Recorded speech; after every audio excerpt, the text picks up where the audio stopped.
Okay, And there's John. got it. I just texted Julie Okay. to remind her, so we'll see. Well, we do have a quorum now. Yeah, so let's get started so you can enjoy the rest of your birthday. Yes, hopefully Okay. let's get done early. Yeah, let's zip this along, Dan. I'm ready for that. All right. Okay, so call the meeting to order at 5:30 exactly. Any public comments from anyone out on the call from the public domain? I think I need to do a Roll call. roll call first. I'm sorry, roll call. Yes, absolutely. There we go. Oh, we have Chair Ganella, Here, Board Member Celia, Here. Board Member Montanti is currently absent, Board Member Anderson is currently absent. I believe he said he couldn't make the meeting. David wrote to us. He's not sure that he can make it because he started a new job this week. Okay. Oh, that's right.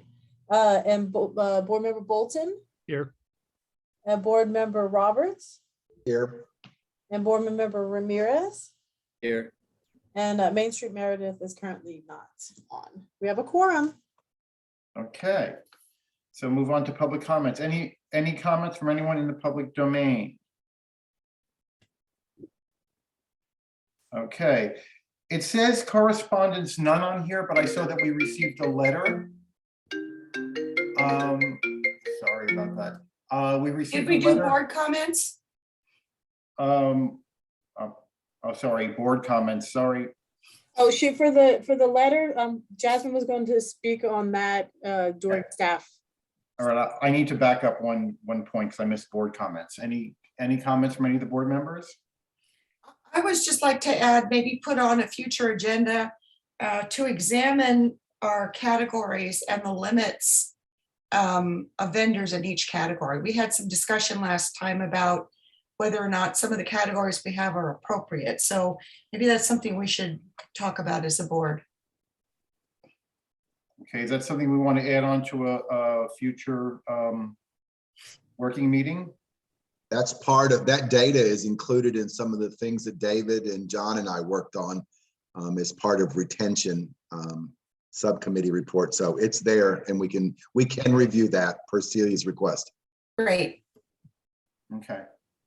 Why don't we, Faith, when we put that on the agenda along with David's report from the recruiting and retention committee, why don't we put them on together as two items because they seem to be kind of related, if you will.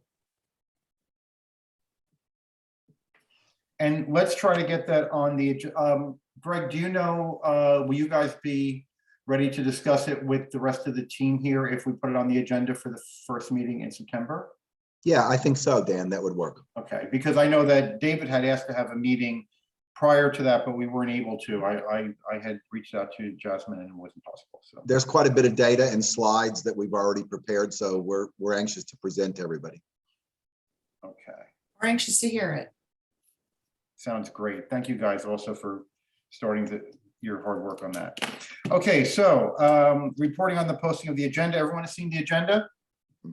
Any issues with the agenda? No? Okay. Next is approval of the minutes. Can I get a motion to approve the minutes from the July 14th meeting? I'm sorry, what was the meeting? June 14th meeting. June 14th. I move that we accept the minutes of June 14th. Can I get a second? I'll second. Okay, seconded by Chris. All in favor, aye? Aye. Any opposed? Okay, passes. Okay, so we move on to the legislative action. So our first vendor is Urban Concrete, Natalie D. Renier and Felicia LeCue. Looks like Felicia's on. Did I say Chair your name Ganella, correctly, Felicia? Felicia Lucroix. LeCroix, sorry. Apologies for that. hi, Okay, sorry, Chair Ganella, can I just speak real briefly? I apologize. I did want to introduce the new director of Parks and Recreation. I am not sure if she's on. I don't see her, but we're going to try and get a hold of her so she can jump on the meeting and just do a brief introduction of herself. I've told you previously that the VillageFest falls under the Department of Parks and Recreation. So our event, and the board falls under her guidance. So her name is Yvonne Wise, and she's coming to us from the Port of San Diego. But once she jumps on, if we could just give her a couple minutes to introduce herself, Yeah, that would be great. yeah, she's just in a meeting right now, just checked over there. So Okay, after she's so on, she'll jump hopefully she'll on. be able to jump on, and then when she Yes. does, if you could just give her a couple minutes. I know she has to run to another meeting, but she did want to take an opportunity to meet this board before we go dark in August. Okay. Thank you. And so, all right, so we'll move on to Natalie and Felicia. I see you're both on. Hi. Hello. Okay, so you have 5 minutes to present to us what it is that you are requesting, and then the board will ask questions and deliberate. So really quickly, this is the current, she's a current vendor. Mhm. And she is the one with the candles. Yep. And she has moved out of the area, and she has someone else that she wanted to add, Felicia, to the booth that does make the candles as well. Okay. Hi, yes, I had to move to San Francisco, and I really miss the VillageFest. Kills me to not be there every Thursday. I'm 7 months pregnant, so there's just no way I can do it. And Felicia and I make the candles together once a month, and concrete and resin. And she lives there, and she's really part of the community. And I just wanted to know if we could work together that way. Felicia, do you want to introduce yourself? Hi, my name is Felicia. I'm a designer, and I've been making candles for 5 years now. And when I met Natalie, she needed someone to help her with the booth, and I said yes, because I think her art is amazing. And so when we started working together, she taught me like the designs that she would make and how that would work. And the fact that she does, well, her family has the statue company. And so we also have the resin and the concrete as well, which is super exciting because there's so many different things that we can do with that. So I put in my 2 cents with different types of creativity.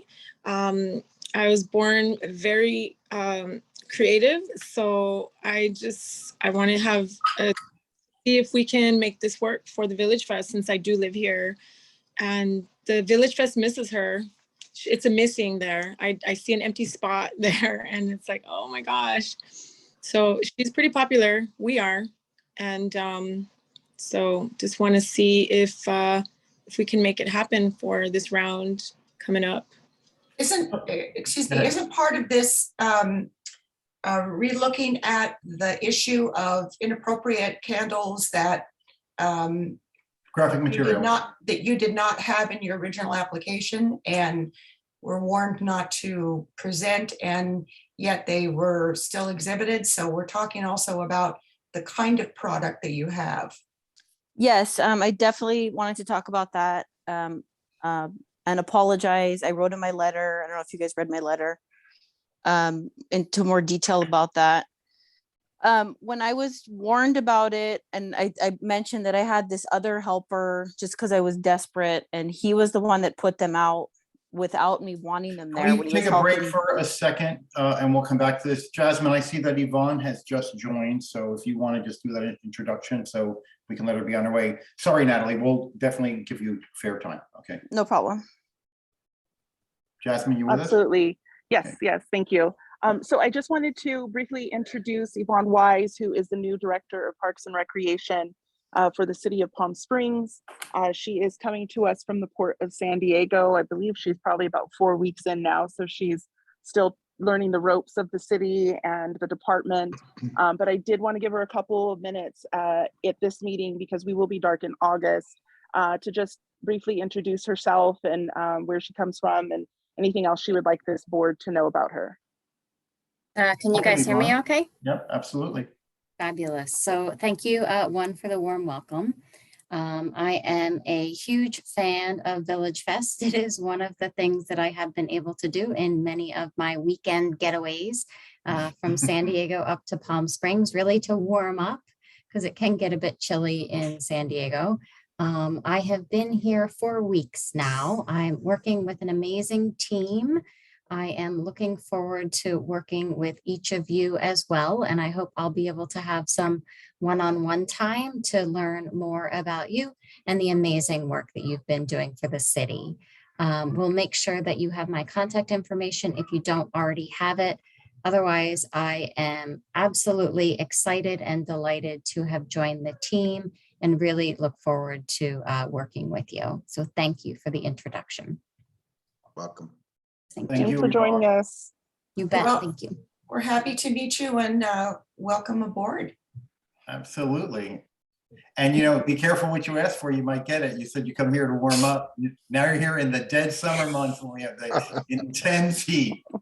But you know what? When all your friends ask you, is it hot there? You tell them it's a dry heat. That's our friend. Not lately. Right. Yvonne, I wish you a lot of success in your new endeavor here and welcome. And we'll all look forward to working with you. Thank you. Thank you. We have an amazing staff team already with Jasmine and with Faith. So with you added to the mix, it can only get better.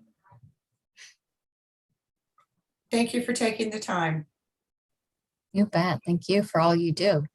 And feel free to stay an observer, whatever. We were actually on the first vendor, so I guess we'll get back to that. Unless you have anything else to say, Yvonne? Nope, that was it. So thank you for letting me jump into the meeting. Absolutely. Okay. Natalie, carry on. I'm sorry, we were back to you had a helper come to help you. Yes, so that he put the pieces back out and then I put them back away. So I apologize for having a helper that did that. And I got lost in the art and the people, and Palm Springs is like very bachelorette party kind of place. Mhm. And people were loving it that I was working with, but I would definitely take those off because you guys said it wasn't okay. But if the other candles would be okay, I would still like to sell those. So I Can I have a ask question. if I have a you question. aren't going, sorry, go ahead. Go ahead, you go ahead, Dan. If you knew that you couldn't show that material because it was graphic and it's a family event, I'd have to ask why it was even brought to VillageFest to be in boxes that you had a worker that would put it up on the counters. I'm a little confused by that. Well, I was living in like a trailer at the time, and all of my boxes were underneath my trailer so they wouldn't melt. So you can imagine making candles and soap in Palm Springs is a nightmare with the heat. Mhm. So I had to store them there to not melt. And then I would put everything in my car. And that's why they were brought with me, because I couldn't see what was in the boxes. Everything's wrapped. So it wasn't like in a specific box that I knew what it was in. So like they just came, and this guy, Chad, would help me. He was great at selling, but I found out he wasn't good at like following rules, and he did a lot of things I didn't like, to be honest with you. Okay. So one of the other issues is the requirement that the artist be in the booth instead of having, as you called them, volunteers. So whoever you had in the booth was not someone that we had a chance to meet or be a part of. So that also is an issue. Yeah, I mean, I met him there. He was really artsy, and I was honestly desperate. I was pregnant. I had morning sickness. I was by myself. And if somebody offered to help me, I was going to take it because I had to lift all the concrete and it was really hard. So. But that was a violation of one of the issues of VillageFest, that, we require the artist who purports to make the art be the person that's in the booth selling. So it's not okay to just call in somebody because you can't be there. If you can't be there, then that maybe is an issue about whether or not your booth should be there. Well, we were there. He was helping me while I was there. Oh, okay. But I would leave to go, park my car around the corner, and I would leave him there and he would be unpacking stuff.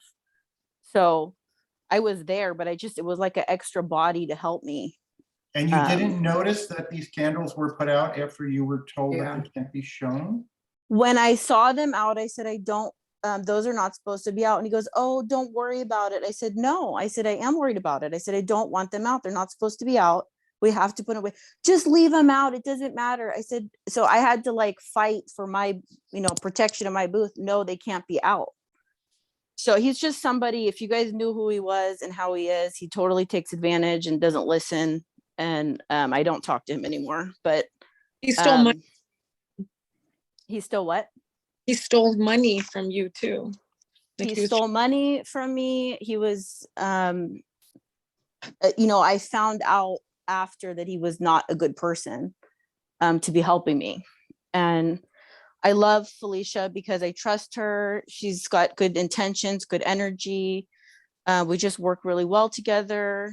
I don't worry. We're on the same wavelength. She pushed my booth to the next level. She gave me ideas like, put a disco ball, put just a lot of different ideas that made my booth look even better and be more successful.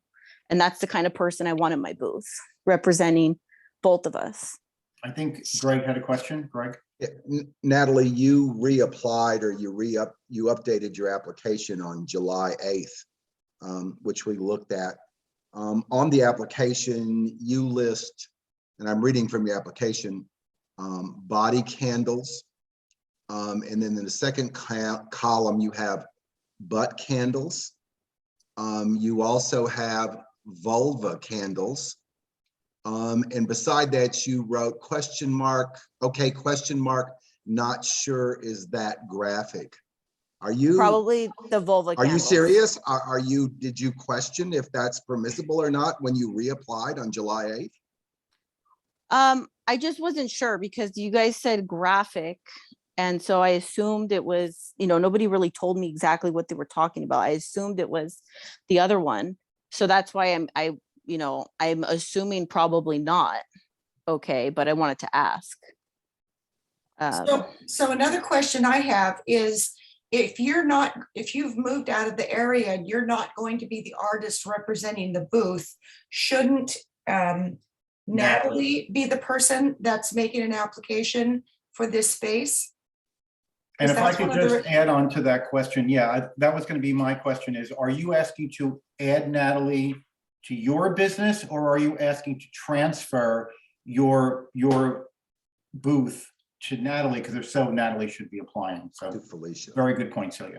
I think we're asking about Felicia taking Felicia, over the booth yeah, from Felicia. Natalie. I'm sorry, you're absolutely right. Felicia, Yeah, not I just Natalie. want to clarify because before it gets too confusing, because Natalie definitely looked confused about what was being said just now. I think I Well, knew hey, what you so were good talking. thing I you're think I knew what here. you were talking about. Yeah. Okay. Yeah, I mean, whatever we have to do, I don't know, like if that's what you guys require. I guess it's a just- question of your intent. What's your intent here? And Well, how I- much of the product does Natalie make herself? So if she's going to be the owner of the booth, or the representative of the booth, then we expect that she is the person that makes the Who's the product. artisan? Yes. Well, we're making the product together. She comes to San Francisco once a month for the first Fridays in Oakland. So we'll be making the inventory together, but she's going to be representing, manning the booth, woman in the booth, both of us, until I can come back. I just gonna have a baby and I can't do it right this second, but like physically being in Palm Springs. Then shouldn't Felicia be the applicant if Exactly. Felicia is making the candles and running the booth? I am getting confused. I don't understand why. Let me clarify. So both Natalie and I make the candles. We put the glitter in it. We put the scent in it. We make our own little molds and we do them together because I'm already in the Bay Area at that time. And so it's both of our candles. And You are the person that's going to be manning the booth. Correct. Felicia is not. So I'm sorry, you're Felicia. I'm sorry, I'm confused. Natalie is I'm not. Natalie. Natalie is, in San Francisco having a baby. So Correct. she's not going to be part of this. So the applicant is really you. Felicia. Well, I Okay. am part of it in the But she- making process. She is. But we require that the artist be at the booth. That's that in which the product is being displayed. So it can't be both of you if you're not here, Natalie. It has to be just Felicia, and Felicia has to apply as the vendor for that booth. Okay.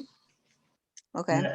And I have to ask, I'm not sure if you're local here, Felicia, why you're going all the way to San Francisco every month to make candles, and then how do you get them back here?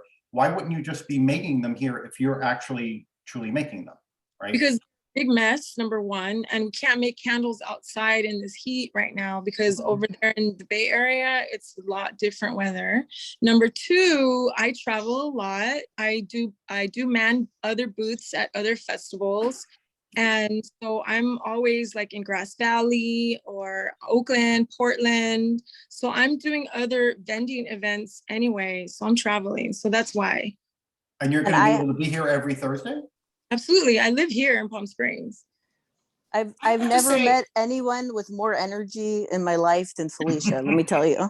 Certainly She sounds that is- way. I have to say, I have a credibility issue with this vendor. I am not in favor of accepting this application. I think there are too many holes, too many backtracking, and I don't have confidence that this vendor is who they represent they are. That's just And my I would- personal opinion. Yeah, I would like to add, I'm not so concerned about the Natalie Felicia issue as I am exactly what it is they're going to sell. I looked at the application, I looked at the pictures. The majority of what I saw is not appropriate. So at minimum, I think the application needs to be resubmitted with exactly what it is they're going to sell, and with pictures. I don't think body candles or butt candles or any other graphic type candles are necessarily appropriate for VillageFest. But So when I first applied, I mean, I asked, I was like, I wasn't sure if the body candles, the original body candles, I said, are they okay? And they said, absolutely, yes, that's wonderful. And I was like, great. And everybody loved them. And they were just bodies. They're not graphic. They're body Those shapes. were torsos, no, right?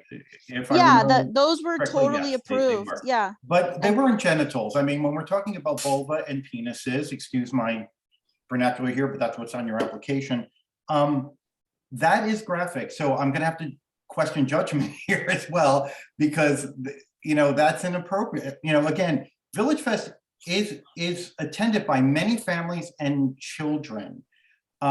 We certainly can't have anything shown that would be considered inappropriate or off color for that kind of an environment. If we were indoors in a store where you had to be 18 years old to enter and show ID, it would be a different story. But honestly, I would think that you would understand that as well, that is inappropriate. And I'm totally not arguing with you. And I am like 100% okay with eliminating those completely. It was a question mark to ask you. I wasn't sure. So I was here to ask you, but so easy to take them off the shelf. Goodbye, arrivederci, I think it's a Um, reapplication issue. I don't think it's we can just edit what you've already said in your application. I think it's a reapplication. So just have Felicia apply. And we want to make sure that she's making the candles. So we have to see pictures of her actually doing Or the video, candles yeah. instead of standing next to the candle. That was the other issue I had. I saw pictures of her standing next to things, but I never saw pictures of her actually making anything. So, I actually have the videos. I didn't know I could send the videos. I have them. okay. Well, And the other thing is I have a family business in San Francisco where I have the space to make it's very messy. It's a messy job, and we're able to let our hair down and make stuff there. So that's why it's easier. And I'm telling you, making candles in the heat in Palm Springs is no freaking joke. but we have a lot of vendors that do just that. Exactly. Mhm. I'll tell you Well, what, let's they cut to probably the, don't- sorry, go ahead, Greg. Dan, I'd like to make a motion so we can move this on. My motion is that this application as submitted be disapproved. but to invite the Felicia and Natalie to come back to us with an updated application with pictures and background data demonstrating exactly what it is they intend to sell in their booth. And I'll second that with one condition, in that I would say more, Felicia is welcome to come back and apply as a Yes. booth attendee. If behind the scenes you're sharing your profits and work with Natalie, that's your business, but you would have to be making them, and you would have to be there representing your product, and people ask you how they're made and want to talk about it.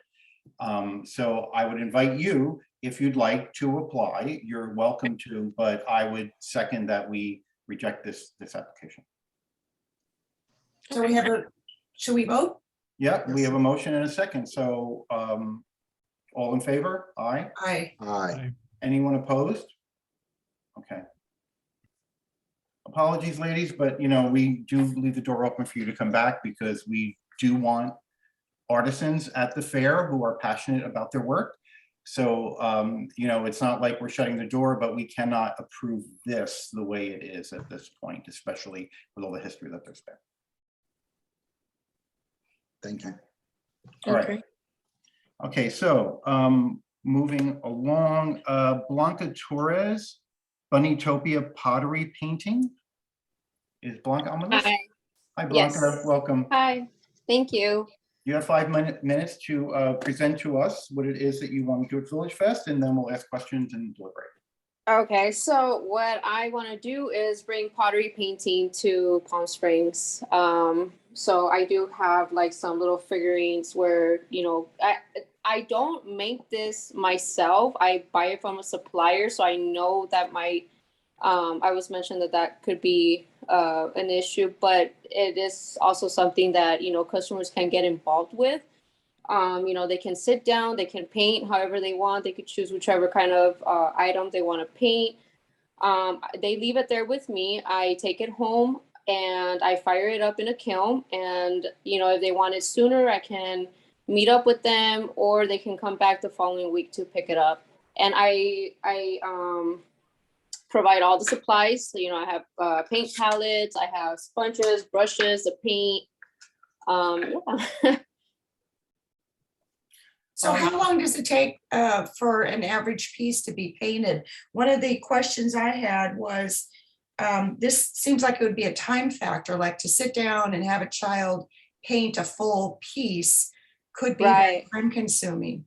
So Yeah, so I mean, normally in studios, it would be like an hour, 2 hours. But I mean, I don't have like a lot of, like I have like small pieces and big pieces. So, and I do also offer to-go kits. So if they don't want to just sit there, they could take it home with them. I have little containers where we could put the paint, so they don't have to worry about bringing that back, and things like that. So, but then they can't fire it, right? So if I take it home and fire it. But I'm So saying they would bring back the kits, and I would go and finish it off for them, and then return it to them. Faith, would this really fall under arts and crafts, since Blanca is not the artisan at all? She's buying pre-made ceramics and then buying paint and bringing there and offering it. Wouldn't it be more of an entertainment category? Something Well, like that? we used to, we have had in the past, we've had the vendors that do the scarves with the marbling, and so the customer comes up, they put all the colors in and do that, and then they drag the scarf through and hang it up. And we've had those under arts and crafts as well. And It's we an recently activity. had another vendor who came through who was kind of child-centered, and the board I approved remember. them under art and craft because it was an interactive craft for the youth at Village Fest. And that was something that this board was looking at to try and enhance. Yeah, I don't have any, I think this does fall under that kind of activity as opposed to an art and craft. And we have approved other vendors to allow activities like this for children. I don't know Blanca, if how it's going to work out for you. I mean, that's something you'll have to see. If people are willing to come and have their children sit for an hour or two in a booth with you and then have to come back to pick up their finished piece. So do you ship? I mean, is that something you could offer? Yeah, I can offer that as well. Or I can do drop-offs as well if they don't want to wait a week to come But back. if they're visiting from out of town, that's I what can I'm, ship it for them. Yeah. Yeah, because I know it's like a tourist area as well. So yeah, I could try to and adjust to it. I'm still not sure how I feel about the categorization, though. I heard what you said, Jasmine, and I understand that, but there, you know, the people who made the scarves, they also make scarves and sell them, right? And it's their own craft. So I'm not really sure how I feel about the categorization, because if we start to call things in the arts and crafts category, we have a standard in that category that 75% of each item has to be handmade by the artisan. Then we are defying that standard, and I don't know where that allows us to sit going forward with future vendors. So I'm a little uncomfortable with the categorization. I'm not uncomfortable with the process and with the child activity. I love that idea at VillageFest, any kind of that stuff. I think it's great. But I'm just wondering if we couldn't categorize it differently. You absolutely can. You have that authority to put it under whatever category you deem necessary. Can I ask the other board members to weigh in on their feeling on that? which is why I brought it. If so, I'm fine to be wrong, but. Which is why I brought up at the very beginning of wanting to have some more clarity on what categories we have. Because some of these categories are starting to feel kind of, you know, borderline. Yeah. Chris, any comment on that? Yeah, I agree.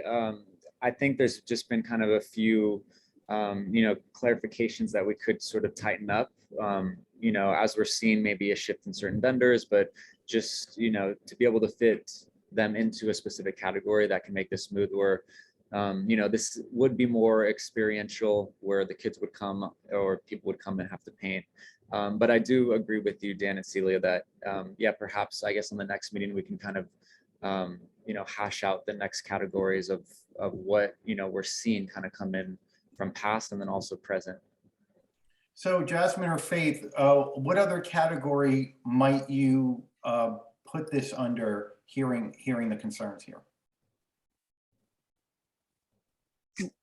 So for me, the only other option that would work would probably be the entertainment category, which we had a vendor who we approved who did some interesting kind of music where people could add their name to a song, and we put that person under, I don't believe they ever started, but we put them under the entertainment category because it didn't quite fit into the art and craft, very similar to this vendor. Okay. And I applaud Blanca. I applaud the trying to draw in kids. I think that's great. We have a gentleman who twists balloons and makes balloons for kids and from an entertainment perspective. But I have to say too, I think that there may be some challenges with logistics here. The time to do this, the space to do it, how you would manage and marshal these kids as they're doing this. And then I think to Celia's point, what about the visitors who are here and want to do this and leave? Again, applaud your idea, but maybe it needs a little bit more thought on how you would execute this, that it would be doable and manageable in what is a small space and really a short period of time, especially when it's 100 degrees outside. Right. Yeah. Okay. Yeah. Well, So you know, I would be okay with her trying it if. Yeah, me you know, too. Me too. If it's an entertainment category, what's the commitment, Faith? Is that different from the arts and crafts category as far as the commitment that the vendor makes? Well, as Jasmine said, we did have that other category, the other vendor you guys put in as arts and crafts, and she just had lotions and bath salts, and the kids just put it in containers. I remember that, yeah. So we had her to arts and crafts. She participated once, but then she left. It just got it was too hot. She had Yeah. motions, and remember she was gonna change her different Exactly, but that's my point. In other words, if Blanca wants to try this, I mean, it's not up to us to say her Right. business model can't work, but Greg, your point is very well taken. Absolutely. But the seeing entertainment the category. challenge, sorry? The entertainment, they pay 23 per night. Okay, so perhaps start it as an entertainment once, and Blanca, you could try it and see if the logistics can work for you. And if it does work, then you can make a further commitment for long term. The only thing is with the entertainment, aren't they like once a month or something? That's when we have music. Okay, If it's a booth like this, an interactive booth, they can participate the whole month. so it can operate just like any other booth. Okay, Correct. all right. So I guess I'll put a motion on the floor to say, I make a motion to approve this with a change to the category to entertainment for Blanca to be able to test this out and see if she can make it work. Because again, we love activities for the children, are wonderful. And we'd love to give you an opportunity to make this work. I'll second that, Dan. Okay. So we have a motion on the floor. Any discussion before we vote? Oh, okay. All in favor? Aye. Aye. Any opposed?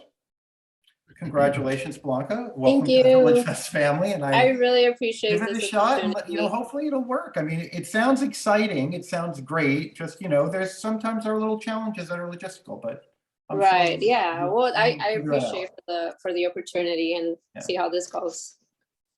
Great, excellent. Okay, well, Thank you. congratulations. Thank you. Okay.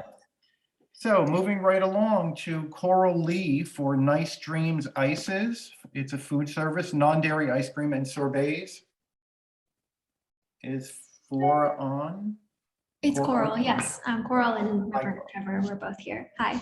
Hi, how are you? Good, how are you? So you have a few minutes to just tell us about your product and how you expect to be able to do this at VillageFest, and then we'll ask questions and deliberate. Sure, yeah, I'll kind of start from the beginning. 2 years ago, due to the pandemic, Trevor and I moved from New York to here. I was a pastry chef back in Brooklyn. And upon arriving to California, we were very lonely, didn't have friends in the desert. It's very hard to meet people here. But the produce and the fruit was amazing year round. And that's something we don't really get in New York. It's really like kale and beets in the winter, not much else. And So- cauliflower. Yeah, and cauliflower, exactly. And so I was just like so inspired to start playing around with all this beautiful produce that we were seeing year round. And then the farmers and the producers really became our new friends and our family and our really only social interaction for the week. And as things started to open up again, Trevor and I started thinking like, why don't we start our own little ice cream business? It's a great way of highlighting the people, the farmers that we buy from and are like new friends in the community. And so that's how that started. All the produce is sourced from the Joshua Tree Farmers Market, with the exception of like chocolate, which you can't grow locally. And we do make our own ice cream base, and we make that from oat milk or cashew milk or coconut milk. Oh, wow. Can you tell us about your flavors? Sure, so they really change week to week. What you have and are surprised and delighted by one week, you'll probably never see again. And it's really just because we highlight what's in season at the moment, and we'll do many variations on certain produce. So for example, this Saturday at the farmers market, we're doing like a nectarine rose flavor, a peach lavender flavor, what else? Mint chip with local mint. So yeah, we're playful with it. It changes week to week. Well, sounds like fun. And it sounds like something that the Village Fest could use. I mean, especially in the summer. And very artisanal, which I love that about it too. So there is an ice cream place, I'm not sure if you've ever tried it, down near the Bend at South Palm Canyon, called Cream. That is very innovative as well. They actually have an ice cream called cereal milk, which yeah, cool. But anyway, it sounds great to me. I mean, now how will you be able to do this in the summer? Will you be able to handle it in the summer? Will they be frozen enough? And Oh yeah, we've done a lot of trial and error here. So we actually have freezers that we bring to all our events. Okay, And yeah. we charge them with like a solar battery essentially. And we do have power available for you. Oh, even better. Great. Okay. Any questions from any of the board members? I was only going to say, Coral, my heart skipped a beat when you said you were a pastry chef from Brooklyn. That's something that good pastry chefs in the Valley are kind of slim. So, I know that's not your application, but you have a talent. He's forcing you to make pastries. And I'm from New York and I'm married to a pastry chef. Oh, there you go. I mean, I think you already have an in then. Yeah, so I clocked into it as well, Greg, but great. So anyone want to make a motion? I move that we accept this vendor into VillageFest. So moved by Celia Garten, second? I'll second. Seconded by Greg Roberts. All in favor? Aye. Aye. Aye. Anyone opposed? Dying to try your interesting flavors. My God, this is, and I'm an ice cream freak, and I make my own ice cream actually. Me too. Me too. Last week I made strawberry white chocolate liqueur ice cream. I'm Oh. so yeah. Sounds like Next week I'm making pear with caramel swirl. I already have the ingredients, but so I'm very excited about this. This is great. Congratulations to you. Welcome to the VillageFest family. We're excited to have you, and you'll work out with Faith all the details about how and where you'll start. Great. Thank you so much. Thank you so much. Welcome. Bye. Bye. Okay, moving right along. Barbara Londo of Ozone Remedies, homemade creams and ozone insufflatins, which I don't even know what that means, but I assume these are applied to the dermis. Am I right? Yes, hello, hi. Hello. It's been so much fun listening to everybody. It's so inspiring and exciting. Happy to tell you anything you want to know about my business. Can you tell us about your business? Okay, so I learned about ozone. I've been a respiratory therapist for 40 years, and I didn't really know about the healing benefits of ozone. And then I had fell at work and broke my wrist and got surgery on it. And my friend, Naomi right here, put some ozone cream on it, and it started healing up so incredibly. And I've had all this time off of work, so I started looking into ozone and how healing it is. And so I found out that when ozone is infused into oils, it becomes stable, and it's able to drive that cream, the ozone cream, and whatever else is you have in with the cream deeper into your skin. So it's greatly hydrating, diminishes wrinkles. It helps with all kinds of skin issues. And I wanted to make this luxurious cream. So that's what I've been working on. And I have a couple creams that I'm ready to sell. So can you tell me, where do you get ozone? I mean, what is, we've heard about ozone, and you're not just talking about oxygen, right? You're talking about ozone. So help me understand that, please. Yeah, so ozone is supercharged oxygen. Ozone is O3 and oxygen is O2. And normally ozone is really unstable. It's always trying to let go of the third electron, and it does that by attaching to a pathogen. So it's antiseptic as well. But when it's infused into oil, and some of the oils, they take different times to reach the level of, it's called ozonoids, that it holds on to the ozone at. And so some of the oils, like for instance, olive oil is ozonated for 21 days. And some of them are for 14 days. So it depends on the oil. So one of my creams has jojoba oil in it, ozonated jojoba oil, and it's been ozonated for 14 days. And another cream has ozonated olive oil, which has been ozonated for 21 days. And is that gas infused? Is that how it's done? It's infused. Or is it a liquid? Yeah. So ozone is a gas, and you have your oil, and the ozone comes out of the machine, and it's hooked to oxygen. So that's how it gets the third molecule on there. It goes through a machine into the oil. So it's just constantly diffusing for all those days. Can you show us your product and packaging? Yes, I'll be right back. And I looked up what is it called? Insuflatances, and it's basically blowing ozone into body cavities. Yes, that's Ooh. right. So there's, this is my, my cream in a Mhm. 2-ounce jar. And Okay. I have a label, and I'm getting labels. They're coming next week. They're really pretty to put on the sides. And it'll include the ingredients, right? It'll have the ingredients on it, yeah.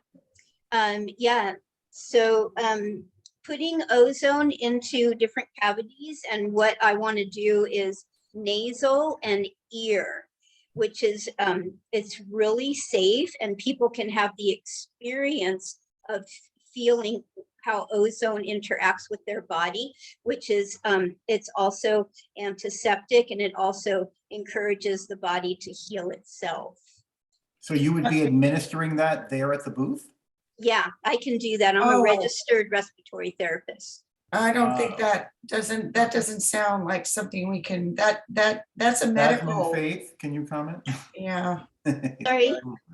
Oh, Jasmine or Faith, is that something like that we can allow there to actually have it administered at the booth? What, like what that? category is it that we are trying to put this vendor under? It's under arts and crafts, believe it or not. Yeah, it does Because not she's making seem- creams, and so when they make body creams, we usually put it in there, but yeah. Yeah, I'm gonna have to look into this one a little bit. I'm with you. There is a bit of a hesitation on it. And I would need to get just some clarification that it would be acceptable at the event. I cannot think of anything that's comparable at the moment. I think there would be a huge liability issue. I mean, if someone Right. had some kind of an issue in their ears or in their nose and this gas was put into there could be big liability issues. Yeah. Right, which is why I I would love to send this through the city attorney's office, just Okay. to make sure that we're covering ourselves before we move forward. Well, I'd say at this Barbara. time, what we could do is we could talk about the creams, and we could remove the insufflatants from the application at this time. okay. If we find out that that's something that could be done, I guess we'd have more questions about that, so we'd want to rejury you for that in order to add it on. But the Alright. creams are certainly acceptable, and that's a normal product that we would allow because you're selling the cream, you're not. Greg had a question, Dan. Yeah, I was going to say, Barbara, I'm, atmospheric ozone protects us from the ultraviolet radiation of the sun. Otherwise, ozone, I'm not sure has any real benefits, and you claim your product in your application was health enhancing. And what scientific data do you have to back up that claim? Because I'm not aware there is any. Okay, great. I'll lean in here. I'm just outside on the fringe. My name's Adam, and I'm an expert on oxygen. All disease is anaerobic, and oxygen. Which is without oxygen, Anaerobic. All disease is anaerobic. So not. oxygen oxidizes anaerobic cells. So if you have infection, just topically, it's cosmetic creams. So it's external. Maybe you'll review future for this cavity idea, but it's really about the creams, and they're cosmetic and they're beneficial because they're infused with oxygen. Oxygen oxidizes parasites and bacteria and pathogens topically. And that's the point. So what is your background? You say you're Yeah. an oxygen specialist or Yeah. What is your background? I'm a health expert. I teach courses to naturopaths, doctors, and specialists. Do you have degrees or what is your? Yeah, I have a PhD in metaphysics, but I'm not part of your submission. I just happen to be here listening and contributing as an expert. Yeah, okay. I think from a cream and lotion standpoint, from a health and beauty, perhaps this is workable. I don't agree with the health enhancing claims because I don't think you can back that up. Okay, I can back that up because it's a medical ozone, which is different than the ozone in the atmosphere that you're talking about. And what is your source for that, Barbara? How are you making ozone? So the ozonated oils are made with medical ozone that includes an oxygen But tank. where is How the do you ozone source coming ozone? from? Where do you get it From an from? oxygen tank. It's from an ozone machine. I can show No, you. but it's not. That's a converter. That's a Yeah, converter. It's from, yeah, that's a converter. Yeah. So she's converting oxygen O2 form from in a green tank, which she's licensed, and into ozone through a converter into the cream for topical application and consideration. Who makes this converter? Where does this converter come from? The ozone machine is it's made by O2. They're called O3. Simply O3 is the name of the company. Yeah. Okay, thank you. Yeah, I'm not, yeah, I have questions about this too, Greg. That doesn't, so I mean, if we are limiting to just the creams, the topical, but I also wonder about making claims, health claims about the creams even. There's no real scientific evidence to back this up. I can send you. If you just wanted to say they feel good and they make your skin soft, Yeah. I mean, that's what a lot of people who sell creams say, and that's one thing. But if you're talking about it has medical properties, then I think that's something that you cannot substantiate. It's not a medical property because it's not a medicine. It's a benefit. It's a nutrient. Oxygen's a nutrient. It's what the body needs. Whatever it is, it's not a claim that's been substantiated. Right. I think I agree with you to leave out any claims. I think the gentleman at the beginning made a good point.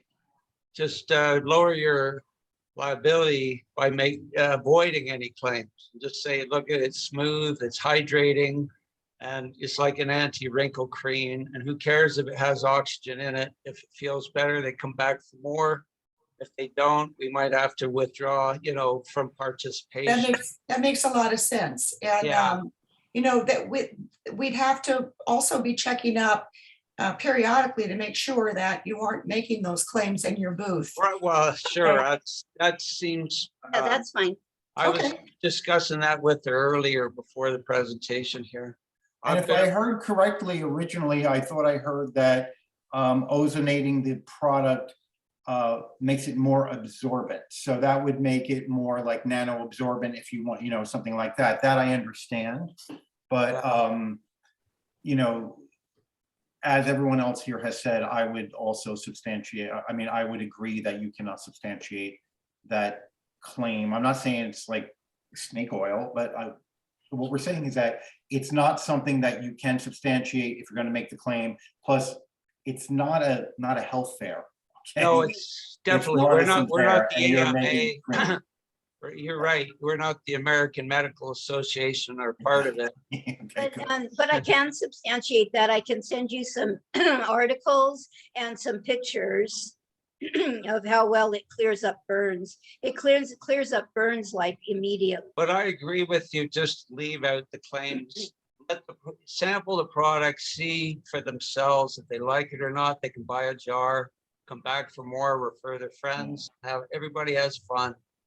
And if you say, well, some people think that this has or say that it has healing properties, but this is really an ozonated cream that will have good absorption to your skin and will make your skin well, that's fine. But if you're offering customers that are coming to your booth that you're going to give them literature to substantiate the health benefits, I'd be uncomfortable with that. All right. Yeah, okay. I think just keep it simple, keep it fun. If they like it, buy it. If they don't, you might have to withdraw from the fair due to lack of sales or interest. But based on trial runs at the fair up in Big Bear and down in India, it's been very good. It's a lot of fun. And the people are happy and they email her and say thank you. And I think that's the ideal, is we just want to have people happy and in a fun environment. And if they like the Keep it product, as you simple. said, if they like the product, as you said, they'll come back and be repeat customers. So yeah, I keep agree. it, If it just absorbs keep it well, it'll simple. probably be very effective. So yeah, okay. Keep it simple, keep it Okay, fun. And it's good community atmosphere. We enjoy interacting with people. We really love to connect to the hearts of the people, you know. And it's a unique product. You have a uniqueness in saying that, you know, it's an ozonated cream. Which is- Right. Sure, sure. You can't really find it around. Okay. I'm going to make a motion that we accept this vendor with the limitations that they do not advertise the health products, that they can't substantiate, that they just focus on the cream, and that they do not have the actual, Insufflatins, yeah, you can't. yeah, the that's- tank or whatever it is, nothing goes into anybody's cavities anywhere. Okay. All right. I agree. You gotta keep it simple, have some fun, see how it goes. We really respect, you know, your ideas to keep it simple. We don't want legal problems or any, you know, we Right. just want to All have right, well, we have fun. a motion on the floor. I made the motion, so I need a second. I already made the motion. I'll Chris, go ahead. second. Okay, seconded by Chris Ramirez. All in favor? Aye. Any opposed? Good luck to you guys. Welcome to the VillageFest family. You'll work out with Faith where you start. Please take very seriously the discussion that we had here and limit your discussions with clients to the benefits of the topical skin cream. Okay, for sure. I Thank will. you. Thank you for the Okay. privilege. Thank you for your Absolutely. time. And again, it's a unique product and, you know, we like that. That's a good Yeah. thing. Right on. Okay, cool. Thanks so much. Sure. All right. Voices for Children. Kathy, I saw you on the screen earlier because I saw the Voices for Children logo behind you. How are you? Hi, good. How are you? And as you know, we care about children. That's why we invite vendors who have child-centric activities. So carry on. Tell us Well, about. Thank you. Bring it up. So Voices for Children is appointed by the courts in Riverside County to train, recruit, and oversee the court-appointed special advocate or CASA program. And a CASA is a volunteer that's matched with a child that is experiencing foster care. So they're able to take them out on outings, get to know them, and then they advocate for their safety and their well-being directly to the judge and the attorneys and the social worker. And so we're asking if we can have a booth at VillageFest to be able to educate and also recruit possible new volunteers and let people know that there are other ways to help foster youth other than fostering. What is your vetting process?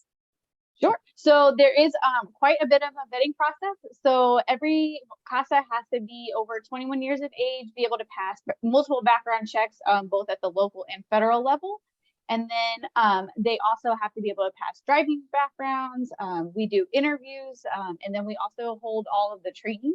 So each CASA goes through 35 hours of intensive training, ranging from childhood trauma to the foster care system, court report writing, kind of like everything. And in the process of that is when we do the multiple interviews. This is Child Advocates. Yes. It's a good program. Thank you. Absolutely. We need more of that. We need oversight of children in foster homes who are often neglected and abandoned by the people that put them there. So I'm all in favor of having advocates for children. It's a wonderful cause. Yep. Anyone, any of the board members have any other questions or comments? Okay, let's put a motion on the floor. I'll make a motion to approve Voices for Children at the VillageFest. So moved by Chris Ramirez, seconded by, I'll give it to John, Greg, because you had a few already, and John raised it at the same time you did. So seconded by John Bolton. All in favor, aye? That's great. It's not John Bolton. Is No, there? John, No, it's John. Is John? I don't see John on the screen. Oh, right there. oh, hi, John. All in favor? Did we get everyone? Everyone? Yes. None Yes. opposed? Okay, congratulations. We look forward to it. And you do, thank you for the wonderful work you do. I'll just say that because children hold a very soft place in my heart. Absolutely. Thank you so much. And I look forward to seeing y'all. Thank you. Yes, Thanks, Kathy. absolutely. Have a Welcome good to one. VillageFest. Okay, so moving right along. Camarla Swanson and Michelle Northrup, Bella Shell Jewelers. There they are. Hello, ladies. How are you? Tell us a little bit about your jewelry business and what you want to sell at VillageFest. We started Bella Shell Jeweler back in January of 2019. And we started hand weaving crystal and gemstone jewelry. We make pendants, bracelets, earrings, rings. We do custom orders, and we would love to sell in Palm Springs. We see your work.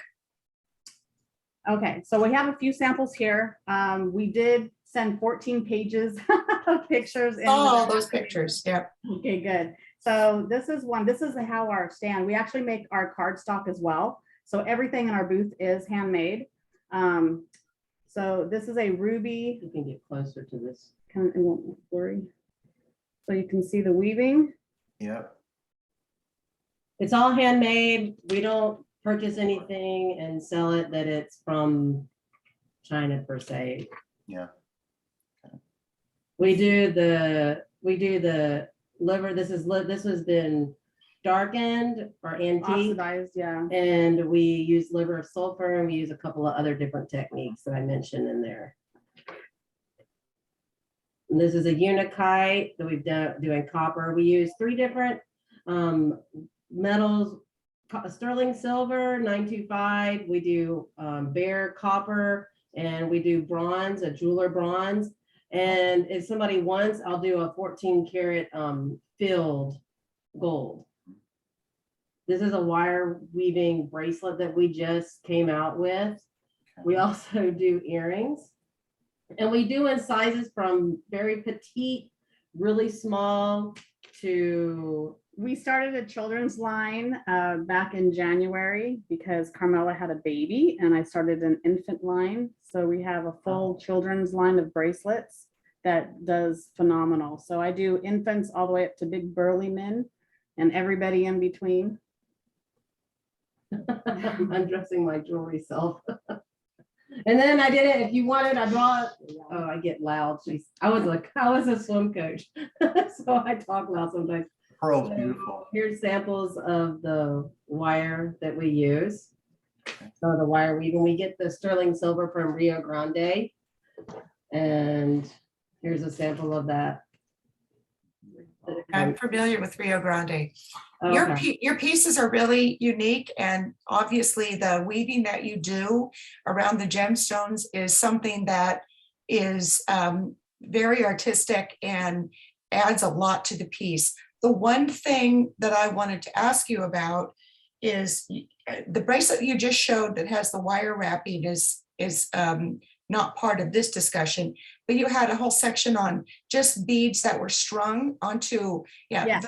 those I think are just a strung item that don't have any of the sort of artistic flair that the rest of your pieces have. So I'm wondering if you would be comfortable leaving the strung pieces out. Sure, I can do that. And then, can you see that one? The We have wire rejected wrap- other vendors for that same reason, because it's not really art string beads. Yeah, but like something like this, and That's I totally different. That's a very Yeah. artistic, and you can tell that you've had to do a lot to make that. It's just stringing beads on elastic or wire is not embellishing them in any way. Okay. But Yeah. your wire wrap is really nice, and It your is stones are beautiful. very nice. It's beautiful. Thank you. Thank you. Anyone else have any other comments or questions?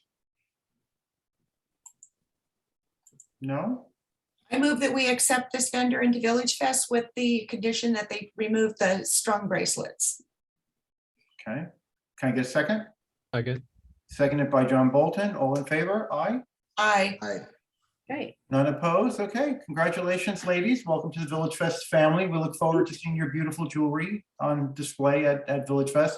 You will work out with Faith your orientation and to get started. Okay. Perfect. Thank you so much for Good luck to appreciate you. it. Thank Beautiful you. stuff. Welcome. Beautiful Welcome. work. Okay, moving along. Mid-century modern birdhouses, Alan Phillips. Is Alan on with us? Alan didn't have any product to show, so he's going to come back to the next meeting. Okay. Out. I did see the Very pictures cool. though, and they looked really cool. Yeah, they did look really cool. Yeah, it's such a Palm Springsy thing too. Really. They're pricey, but we'll see. Hey, the mid-century modern tissue boxes that It's look true. like a house, were they $75? Yeah. And people buy them, I know. It's true. All right, so is Sally McNeil on with us? Sassy Sally's. I don't see a Sally on. I am here. Sorry, I'm under my dad's tablet. Hi, Sally. Tell us a little bit. So you're talking about a lot of different drinks: iced tea, date shakes, lemonade, smoothies, shaved ice, Yes. water. You have chips. I don't know what chips is. Coffee and Chips. hot chocolate. Chips. Oh, it's a typo. It says SHIP. Sorry, that's our fault probably. Sorry. She's selling little chips, chip in a bottle. All right. Sorry, Sally. Carry on. Okay, so I'm the owner of Sassy Sally's, and actually I was a previous vendor at VillageFest for about 6 years. I was the Cali Pop food vendor. I did kettle corn and shaved ice. And Oh, yeah. Yeah, I'm looking to bring out, well, hopefully one day I can get back there, own my own business doing that. But I want to do date shakes, which is very popular here in Palm Springs, as we're a date capital of the world here. Fresh squeezed lemonade, iced tea, shaved ice, keep people hydrated as they shop through the rest of the market.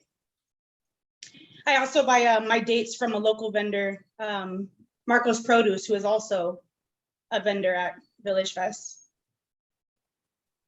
Great. So I think having a booth with just beverages is a great idea. Yep.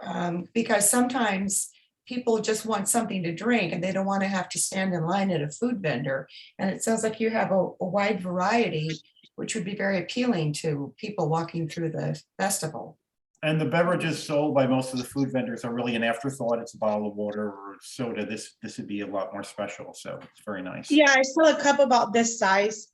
Okay. Yeah. And then it could vary from iced tea, lemonade, Arnold Palmer, shaved ice, date shakes, all kinds of stuff. And I'm open to bringing in new stuff too. Okay. Anything new that you would add if it doesn't fall into the category of these beverages? You would have to come and rejury if you're bringing a different product in.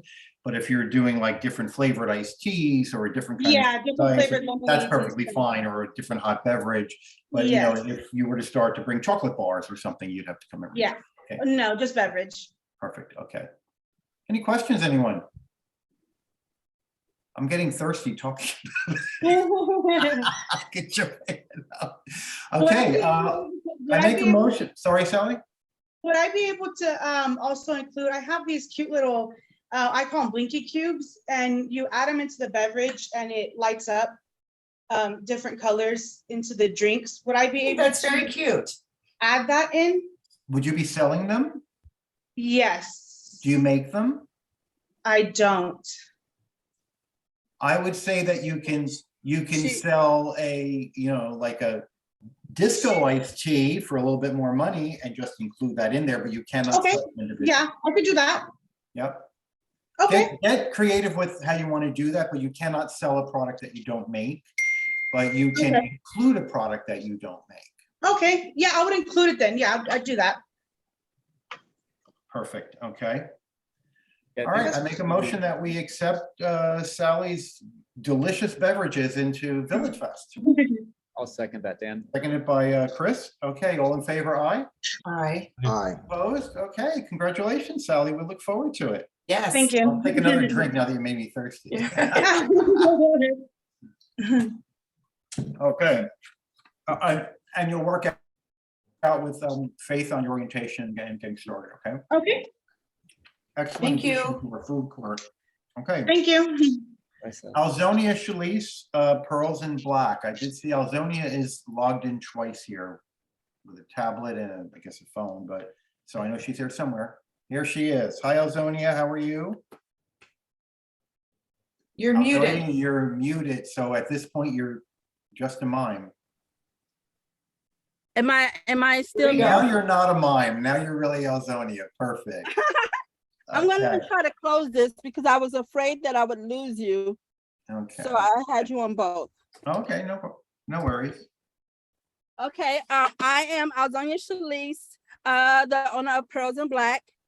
And it's a clothing brand designed to initiate and inspire other people through wearing self-validated mantras on their clothing. Yes, messages. Yep. Excellent. Okay. Can you show us some of your products, like some of the tutus or the hoodies or the onesies, whatever? Yes. Okay,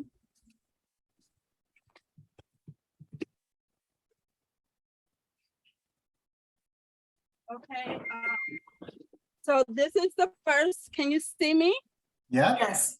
Okay, so this is the first tutu I made. The t-shirt is printed and the tutu is made by hand. I bought the fabric out of Walmart and it's a belted tutu. See, I didn't even finish it because I wanted to show you. So Yeah. it's a belted tutu. So what I do, I just cut it up. Yep. And then I attach it to the belt. Now, how about the And- t-shirts? Are you actually putting a transfer on the t-shirts, or are you silk Yes, screening them, I or have, do you have it done somewhere? I have a load of transfers right here, Oh, okay. right here. So, but And you buy the t-shirts and you use them as your canvas that you put your. yes, I inspired have messages on. Got it. 3 printing machines. Okay. But I just put them back in storage because it was too heavy and I'm kind of low on gas money and I need to travel. So, but I do have a screen printing machine that's not as heavy and it's over here as well. And can I ask you what varsity and book, those are 2 other items, I'm not sure. Say it again, please. You have varsity? Oh, I designed a varsity jacket. Okay. But I did not sew it. Okay. So I designed it and then I sent the idea to a manufacturer and he had it made. So I can show it to you. It's actually a really good seller. I've already sold 8 of these. So it says, it has my logo So embroidered. it has your messaging on it, okay. Right, and then it has the pearls and black on the side, and then it has the no validation needed on the back. And then I have also, And it says sorry. book, so I do have a journal planner. It took me 6 weeks to design it. Mhm. So it has a lot of my literary works in it. Okay. And it has motivational, my poems in there and just motivational literature. So it's a yearly undated planner. And so it's designed that you go through it for like validation, you write down your thoughts and everything. And it's like, it keeps you motivated throughout the year. And then It's almost like a diary. Right. And then you write down your goals, things you like to accomplish. And then at the end of the year, it has like a celebrated you, woohoo, you did a good job type thing. And it comes with a bag like this for the book. Okay. Okay. And then I have the t-shirts. This one you saw, Vive tu mejor vida, that one. And this one is Faith Over Circumstance. Okay, yeah. The one that it's supposed to be, okay, forgive me. It's supposed to be a division bar, okay? I kind of sucked in math, but no one is getting it. So maybe I should have put over. So that part. Or do it on an angle. Right, right. Faith and consequence like that, like the bottom. Exactly. I should have done it that way. Yeah. And so this one is a signature tee. And I also have this the signature hoodie. And also, and these are hoodie that I am printing. And this one is another design that I made. It's a tracksuit. I designed it and then I had the manufacturer make it, and it comes in 3 different colors. I have the 2 here. And these are onesies. So I've been homeless since before the pandemic. And even though it's like really hot in California, it gets really cold. So at night. So I designed this. This is a big version. It has the pearls in black. Mhm. It has a validating quote on the side. Mhm. And it's a onesie. It's a, Yeah, I see. Mhm. and what So else? I have, the only questions I have are obviously you do all of the screen printing yourself with your t-shirts. So I'm wondering, you said you have manufacturers do the tracksuits and the jackets. So Yes. you just send them a design and they make up the product with Yeah, themselves? I literally draw the design out. And then I make, like, I wish I had my portfolio, but I draw.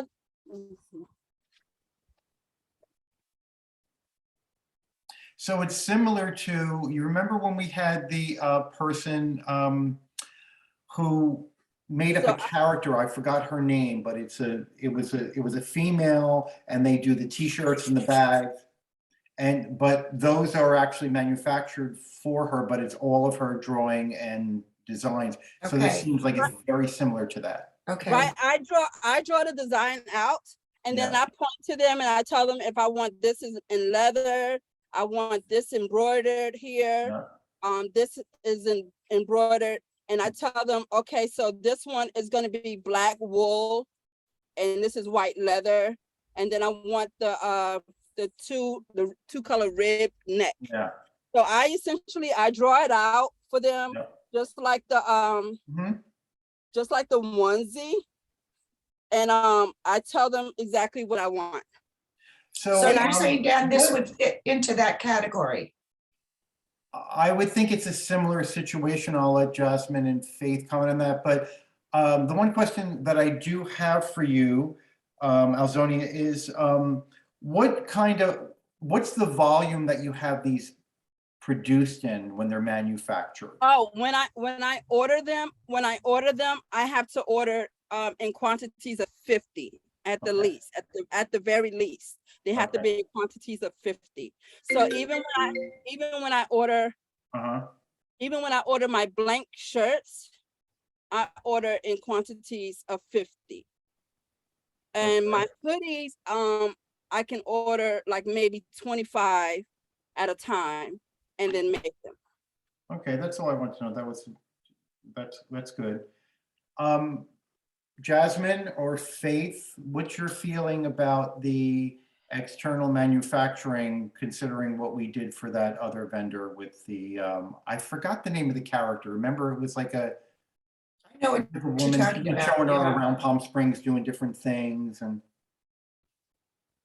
I don't remember that one. Do you, Faith? The one, I'm trying to, you said going around. it sort of looks like a cartoon, if you will. Oh, And it's the like one a that did young the woman rugs, who's, the rugs. yeah, yes. Yeah, we allowed, they made the rugs, but it was just, is that the issue?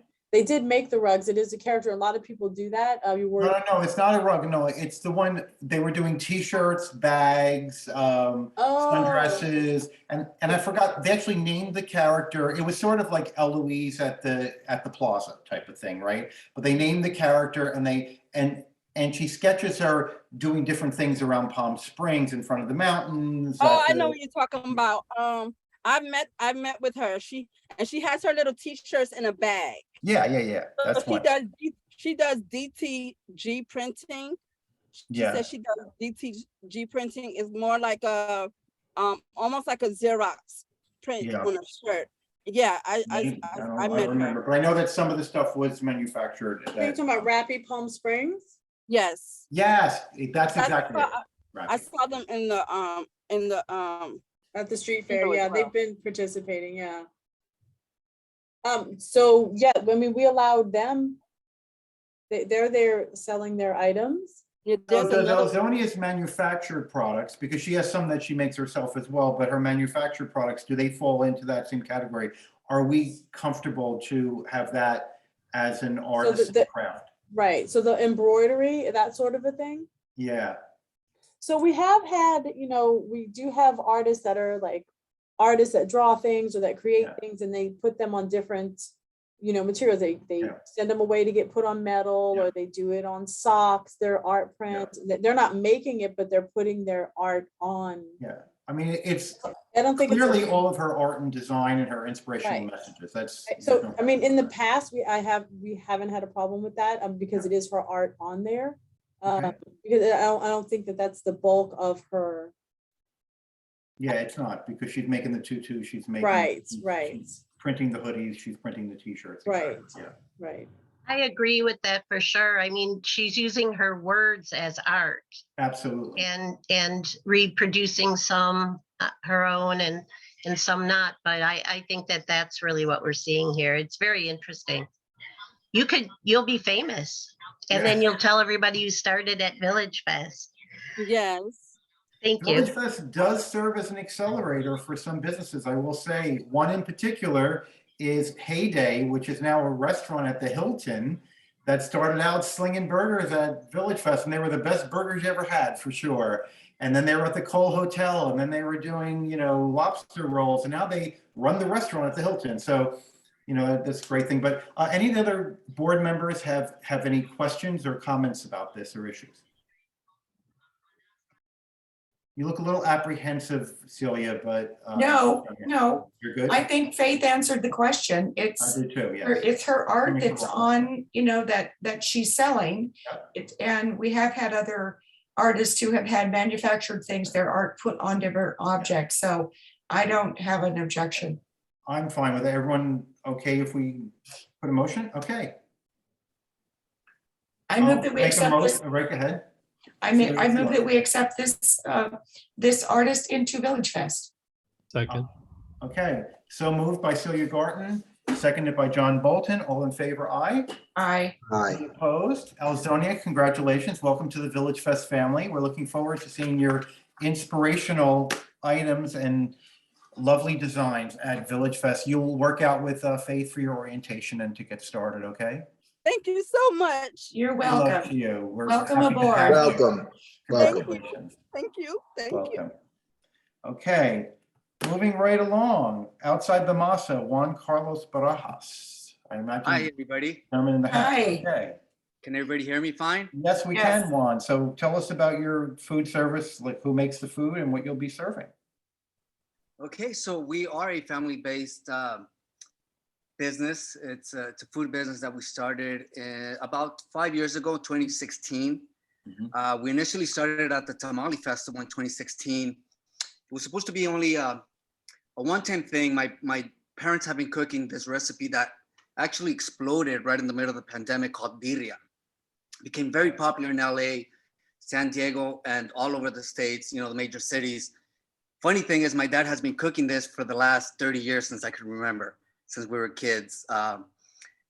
So we started at the Tamale Festival in 2016, and that's what pretty much took off as, trying to make it in somewhat of a business. That from that 1 year, we actually got accepted at College of the Desert. We were there for going on 3 seasons before the pandemic hit.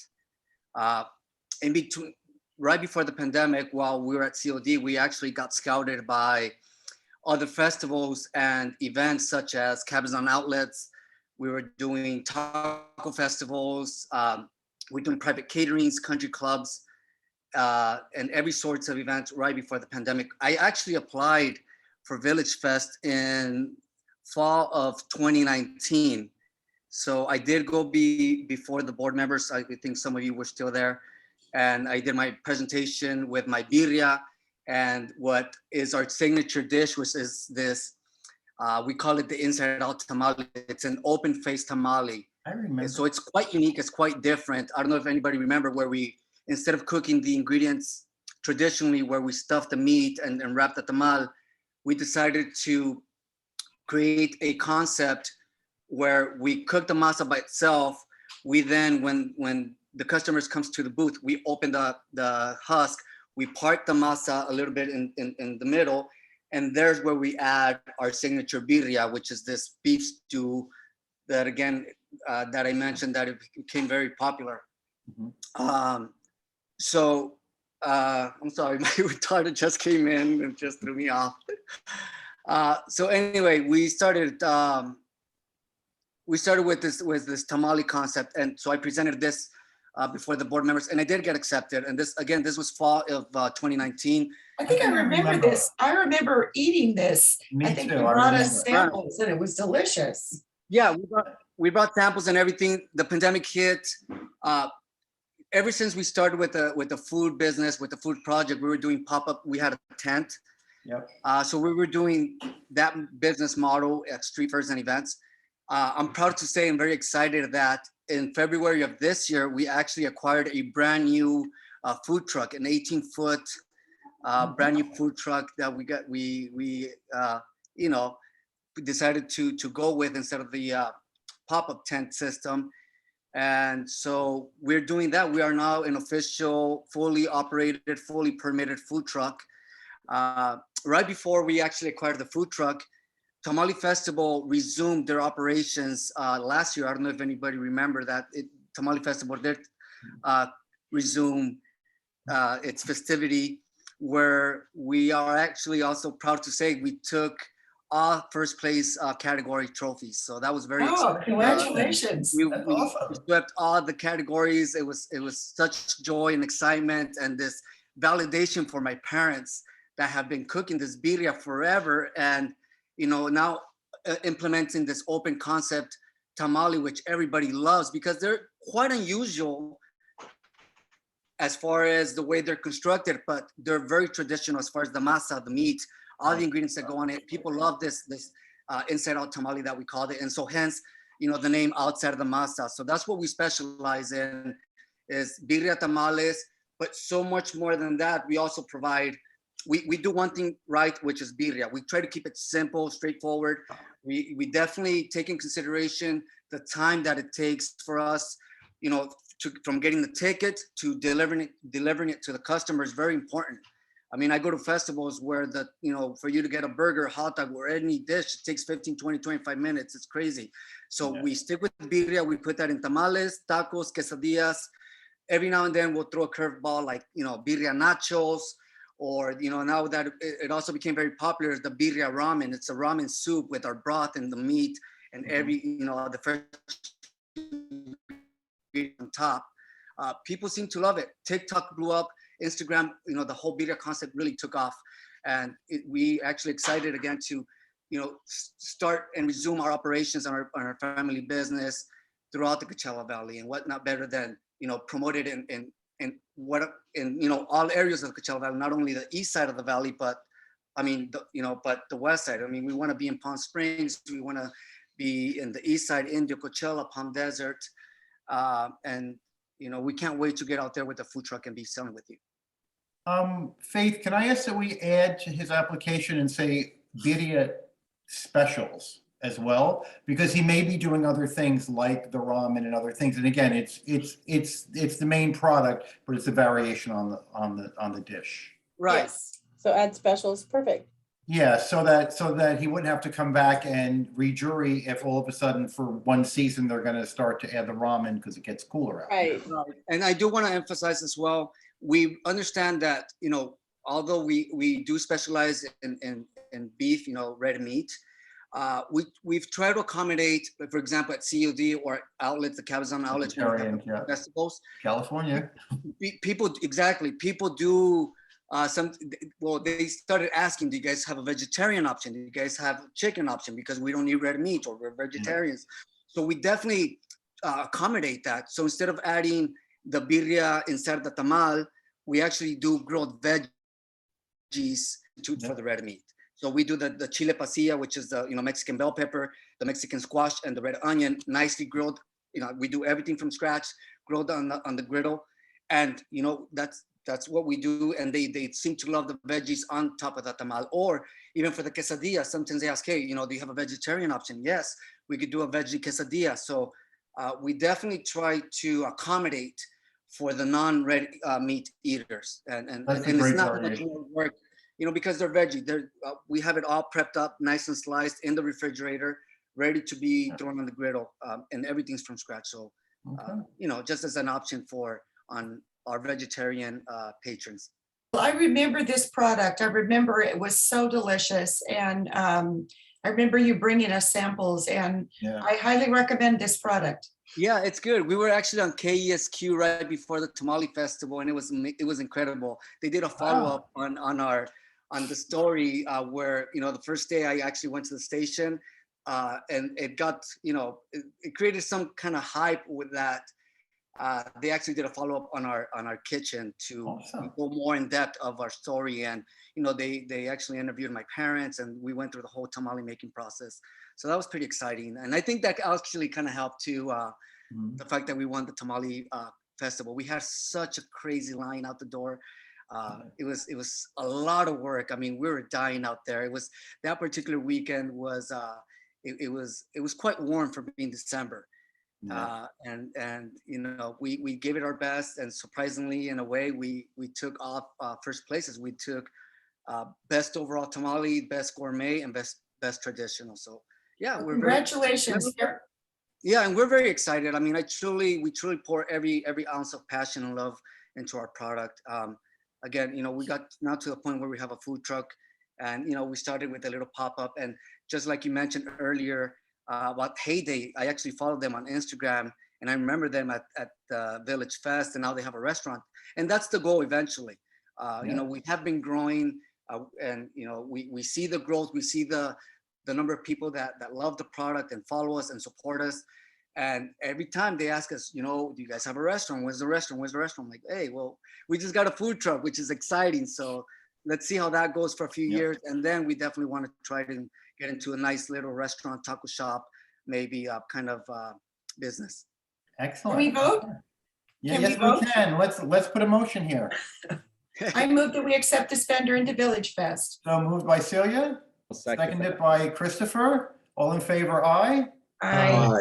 Any opposed? No? Congratulations. Welcome to the VillageFest family, and we look forward to seeing you. another great local business success story. It just sounds amazing. Thank you guys. Looking forward since right before the pandemic, and now I know we're gonna do great, all of us, and hopefully you come swing by our food truck and try it out for yourself. Oh, we'll be there. Definitely. Okay. Thank you, guys. All right. Thank you. Thank you, Juan Carlos. Okay, I see that Wayne Olson is on. Wayne, and it's Wolson Photography, frame photography and prints. Wayne? Hi, can everybody hear me? Yes. Wonderful, thank you. Tell us a little bit about your photography and your inspiration and what it is that you'll be showing at VillageFest. Sure, thank you for reviewing my application and allowing me to present tonight. I think sometimes some people scratch their head and wonder if they need another photographer at VillageFest, but I've been going there for at least a couple of years, as I've lived here for 6 here in Palm Springs. I'm a Palm Springs resident with my husband, and I was encouraged by him and my family to pursue my photography in a more commercial avenue, and so I'm transitioning into becoming I am now a semi-professional photographer. I have a real estate photography business, but my main purpose of wanting to come to VillageFest is to share my art photography, which is primarily focused on desert landscapes, desert rockscapes, and fauna, if I can catch it in the desert, but it's rare. And I'd be happy to show you some of the work from my portfolio. And then I've got some products that I can show examples, and then my booth as well. I'd leave it to the board to direct me as to what you'd like to see. Okay, sure. So show us some of your artwork. They're black and white, if I read correctly. Yeah, I admire both of the photographers that are still are at VillageFest now and visit their booths frequently. My focus is going to be on a very, I want it to be a very clean looking booth, very precise, black and white, focus on black and whites primarily. I may print, a handful of color. I will have one color image, a large frame color image that will be a draw into the booth, but it won't be for sale. But let me run through, if I can share my screen, Faith, can I do that?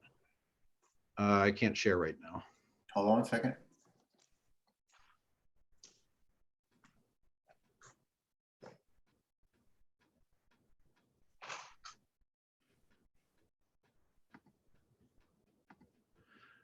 Okay. If you scroll to the bottom, you'll see it, Faith. I don't know if you have it. Do you see the share screen?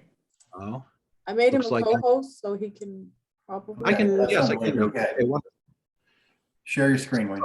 what I'm going to do is pull up my Lightroom presentation and try and dance between these two here. If you'll give me a moment. Okay, can everybody see that? Yes. Okay, now I'm gonna try and hit play here so you can see the image up full, but it'll take just a second to load, and then I won't be able to see you, so you'll have to let me know if you can see the presentation. Sure. Can you see that? Right now, we're seeing a black square. Okay. Is anything appearing? Not yet. Okay. Here's what I'll There do. you go. Now the first one's up. That's the first. Oh, the first one was up? Yeah. Okay, I'm sorry. Let me do this again then. Where did my... It's the large boulders with the tree growing out of the middle. Okay, do you see a signature page? No, I don't think you can do video. I think you have to flash the different. Okay, I'll just scroll through this then. Can everybody see Yeah. those images okay? We can see the one still. It's the original one. All right. So these are examples of my images. This is an image shot in a desert landscape. You'll see that I like to have a bit of a, what do I want to say? It's well, a more graphic kind of presentation of my work. This was shot up at Amboy in an afternoon. That's the cafe there. Obviously, everybody likes to shoot the sign. I've got another one that's the Roy's Diner sign in black and white. These are shot in Amboy. That's awesome. Yeah, people seem to respond to these really, really well. You know, I think I'd probably run these three in a series. You'll see a couple others here. This is a cactus local here in Palm Springs, actually just outside of my condo association here. But I thought it was a cool image and representative of the desert. This again is an Amboy photo. I probably would end up doing a series of these at some point in a gallery, but I want to take my first step here with VillageFest, which I'm really excited about. This is one of the color images that I think I'd probably produce. I think this would be popular with folks. Celia, does that look familiar? Yes. Celia has a mural in her home. Oh, does she? Shades of blue that her son did because he's a graphic artist.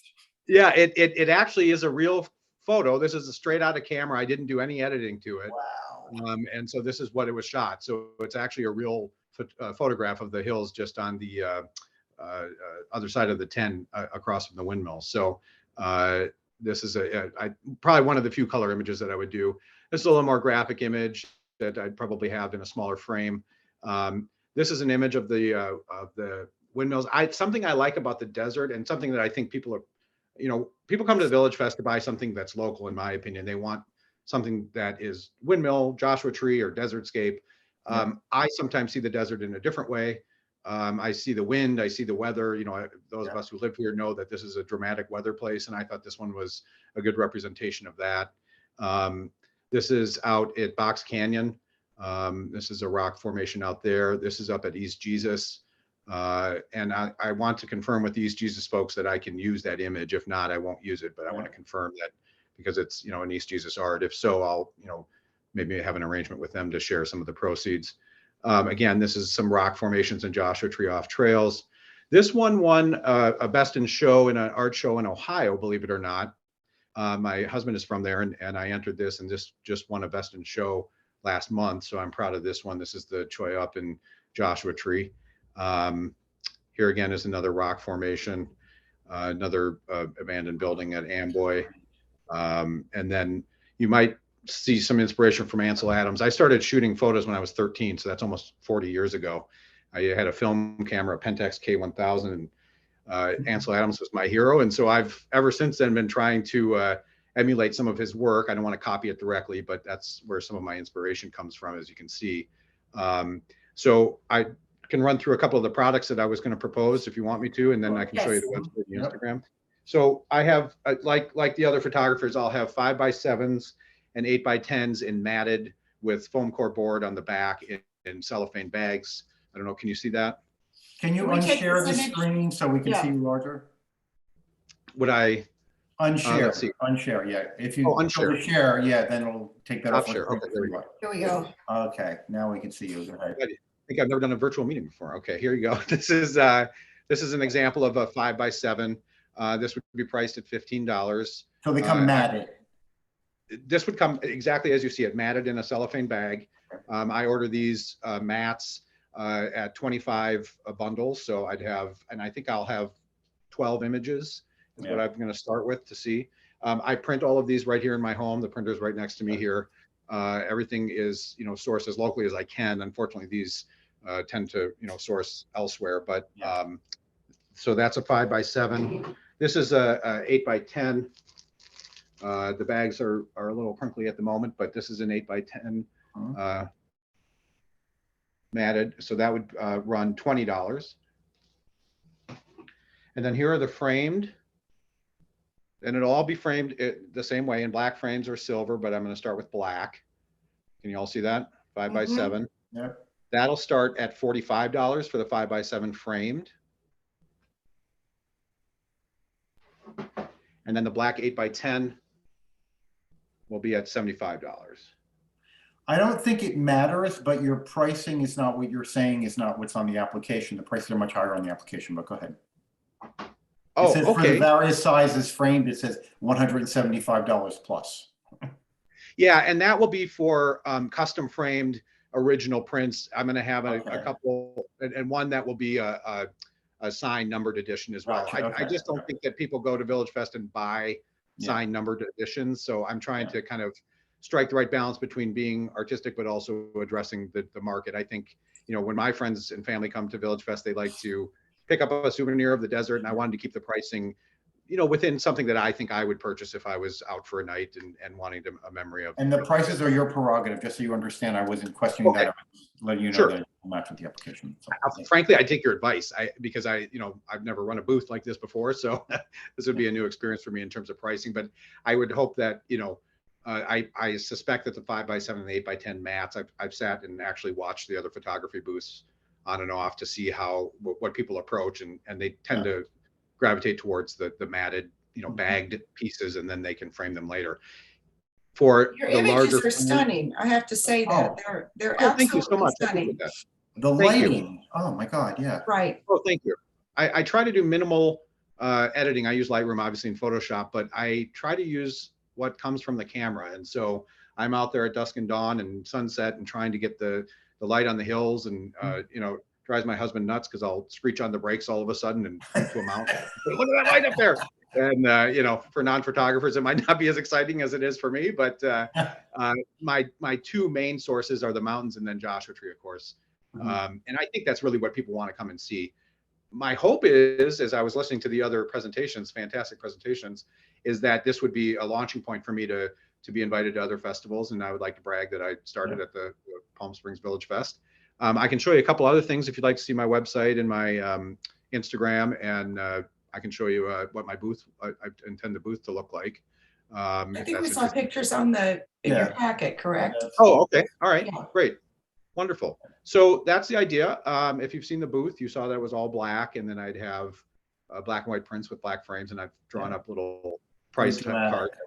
Company. Yeah, it tended to be dramatic and draw people in, and get them browsing the prints. Yeah.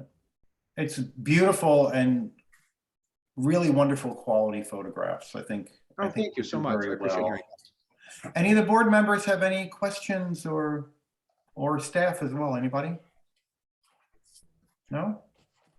Let's get a motion on the floor here. I make a motion that we accept Wayne Olson Photography into VillageFest. A second. Okay. All in favor? Aye. Aye. Any opposed? Beautiful work, Wayne. Good luck to you. Thank Welcome you, to the Lord. VillageFest family, and we're looking forward to having your beautiful work showcased there. Thank you so much. Stop in and say hi. Thanks, Faith and Jasmine, for your guidance through the process. Thanks, Wayne. Thank you. Excellent. Thanks, Thank you, Wayne. Okay. All right. So moving right along, there's no unfinished business, no new business, reports and requests, anything, requests from the public. There's no one on from the public. Anything from the board? I know that David made a request. He sent me an email asking to have a chat with us about the recruiting and retention committee, but I'll let Greg or John report on that when we get to subcommittee reports. Any other reports or requests from the board? Yes, can I ask a question? Because I don't know how accurate it is. I'm just wondering about how many booths there are right now. And whether all of the blocks have some booths on it at all, or did it shrink up at one end or another? Hey, hi, Joy. Hi.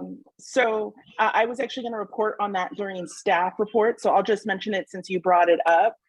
Staff is having a bit of an issue trying to fill the very last block of VillageFest. We are down quite a few vendors.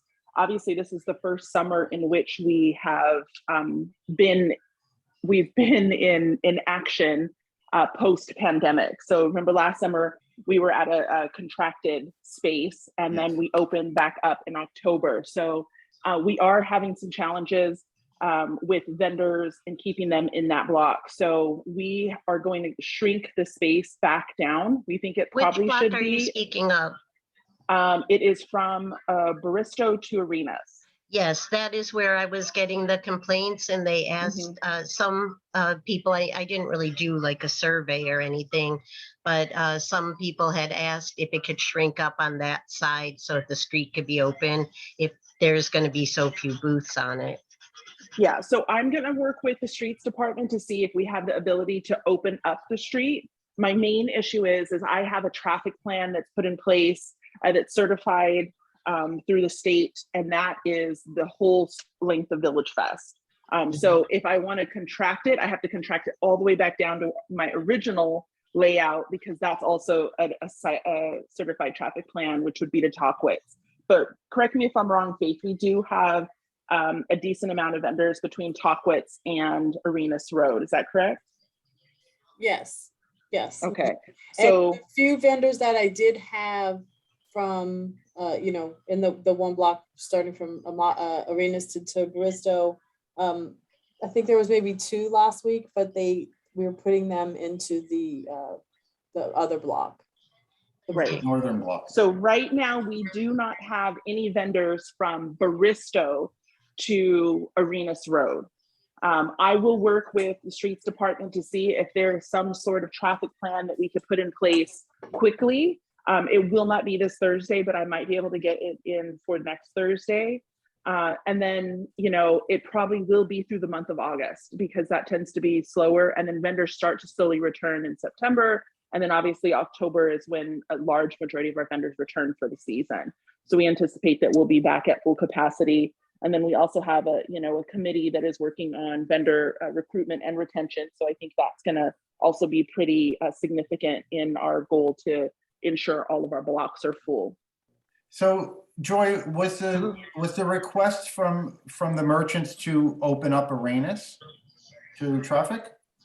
There was only a couple booths from Arenas to Baristo last week, and cars being towed off of the street, and some people, I'm sure Jasmine, you know who I'm speaking of in particular, that's a restaurant on that block, was just saying that there's 2 booths on the block and it was closed, and so they'd rather have it open. But like I said, I did not survey it. This was just a few comments that I received. But you would be forever the hero of downtown, Jasmine, and I'm sure the accolades would be grand. I will say that block, because that makes sense. But I was asking, do they want Arenas open to cross traffic? Because Arenas is where the police put their trailer. Well, I think that would have to be Jasmine and Faith and staff and engineering and stuff to figure out what's safe. So they'd have to figure that out amongst I understand. themselves. What the request includes just opening up the street on Palm Canyon. It's not about the cross streets, right? Just want to make sure whatever you guys need to do is fine. Right. So just logistically, we would have to open up the cross street. We would have to open up Arenas to east and west traffic if we open up the road from Arenas to Baristo, because there still would be no movement on the street if we kept arenas closed, if that makes sense, because all the traffic is heading southbound. So there'd be no ability to get back on to arenas. So all the vendors from arenas to Baristo would, not only would they not have vendors, they also would not have any vehicular traffic or any foot traffic. And I think that's a bit of the challenge for the merchants. They rather have one or the other. If we don't have foot traffic, we want some vehicular traffic moving through. So we would have to open up arenas for. Well, and I traffic. think also just having walked that and seen how sparse it looks, that was going to be a recommendation that I was going to bring to the board, is that to make the space more compact so that it looks like it's filled. It was pretty bare last time I walked, especially down at that end. So I think that's cosmetically a good look too. Absolutely. So to figure out where the police can put their trailer though, can we do that on Talkwitz between Indian and Palm Canyon? Yes, Faith and I can figure out those logistics and make sure that they're comfortable and that they can get that on the street. Absolutely, that's not a problem. Because we have no vendors on Talkwitz now, right? They're all on Museum Way, aren't they? No. Yes. So, and I will say that, you know, in that block, it has been hot the past few weeks. So there are a few more vendors that are in that block. They have just called off because of the heat. It's been really warm. Yeah. So, the few that they did call and they are planning on coming this week since it's not as hot, but that does affect how many vendors we have on the street. We have the extreme heat that we have been having. So it looks like we would go back to the original footprint probably in the fall once we have more vendors. It sounds like. Okay, that makes sense. That would be the goal. Joy, does that satisfy the request that came from your merchants? It is Absolutely. all that I asked for and more. Thank you. Okay. So any other board comments? I do have one thing. Can I say one thing, Dan? Absolutely. You're up next. Main Street comments. So I'm sorry, I've been half absent from this meeting, but I've been listening to a meeting with 100 people on it from the state and the county regarding monkeypox. Yeah. So I just want to say how we really, just as a community, are gonna have to be really careful so that we don't end up in a bad situation here, because there's so many people that are susceptible to it. A gentleman on the call was showing the sores, and it's very sad to hear from the people here, and it's just something that I think we're all going to need to be careful about again. So let's just everybody be safe. Yeah. Yeah. That's all. Okay. So subcommittee reports, recruitment and retention. Who wants to speak on that? Greg or John? Greg? I will, if that's okay. John, chime in. There is some data and slides that we've prepared and discussed amongst ourselves that we'd like to present to this group. It answers some of Celia's questions about the makeup of the vendors that we have on the streets in the categories, and quite honestly, it's pretty telling. We're very top heavy in some areas and very light in others. We've also gone out and queried some other street fair type venues and asked what they find is successful and what has made their program successful. There's some great data there that we can take a look at and discuss. There is a desire to put together a questionnaire to pass among our vendors to gauge where they are and what they think. And so, yeah, we're ready. We'd like this will be a robust conversation. I think it was certainly enlightening to me. I'm the newbie on the team, but it was certainly enlightening of the outcome of our work thus far, and where we may have some opportunity to attract more vendors or retain more vendors. The last thing I wanted to say, I think our next meeting is after the period of darkness, is September 13th. I will be coming back in town that afternoon. I hope to be back in time for the presentation. I would certainly like to participate in presenting this data, but anyway, that's just FYI. Maybe we could move it to the next meeting after the 13th, if that makes sense for everybody. But if not, I understand, and John and David can certainly present it I think that could work. Faith, are you okay with that? We'll just put it for the fourth Tuesday in September. Yeah, so they're welcome to report on it however they would like. I will remind everyone, the board, that we have been doing, I don't know how it'll be in September, but we have been doing one meeting a month because we haven't had enough. So, but since we're just returning, it may not, we may be able to do. Well, even if we have a lot of vendors on the first meeting for September, and the second meeting has to be to just talk about some of this stuff, we could do it as a working meeting if we had to, couldn't we? I mean, it'd still be open to the public, but we could do it as a workshop type of meeting to talk about our own stuff. Absolutely, yes, that's absolutely doable. Okay. I think that's a great idea. I think, Why don't we plan that? They put a lot of work into this, and I would really like to hear what they've done. It sounds like they've done a lot. So yeah, so let's plan for September that the first meeting will be vendor review, and the second meeting will be a workshop, again, open to the public, but with two topics. One is going to be the recruiting and retention findings and the way forward, and the second one is going to be a review of the categories and the number of active vendors as well as approved vendors. So the number of vendors that are approved in a category and the number of those that are active. So of course the approved will be more. It'll be good for us to see. And Greg, to a comment that you just made about that we're a little heavier in some other categories, I would expect that, not that we shouldn't address it, because we should, but always remember that it's an arts and crafts fair. So arts and crafts and food are going to be our most populated categories, if you will. And Dan, your point is well made, and I agree with you. And if you take the category arts and crafts and then drill down a little bit into it, whether it's jewelry, whether it's soap, whether it's, I mean, that brings a whole nother level of data that we should take a look at. And absolutely, we have a lot of jewelry vendors. Right now, we have a number of candle and soap vendors, but I hear you. Yes, Chris. Greg and John, just a quick question. Do we know like a consensus, I guess, of just how many of these vendors are finding out about Palm Springs Village Fest, or like any sort of surveys? Is it just through word of mouth? Is it?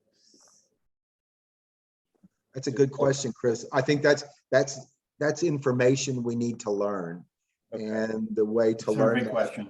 It could be good too, like on the applications, just even having a little, like addendum or extra little line, like how you heard about us, right? It would be interesting just to track where to put our efforts and, where we might need to ramp up a little bit. That's a great idea. Just to kind of feedback. Totally Can we agree. add that to the application, or is there a formal process if we wanted to add that, Faith? Just add a line on the application that says, tell us how you heard about VillageFest and why you're interested in it, or something like that? That's not a problem. We can update that application to include that question. Okay, and there doesn't have to be like a formal vote, or it doesn't have to go before council or anything, right? Okay, perfect. Not at all. We can do it administratively. I think that's a great idea, because that will provide us with some data. Absolutely, Greg, to your point. But good idea, Chris. Okay, anybody have anything else on the subcommittee reports? I guess we move on to staff reports now. Jasmine?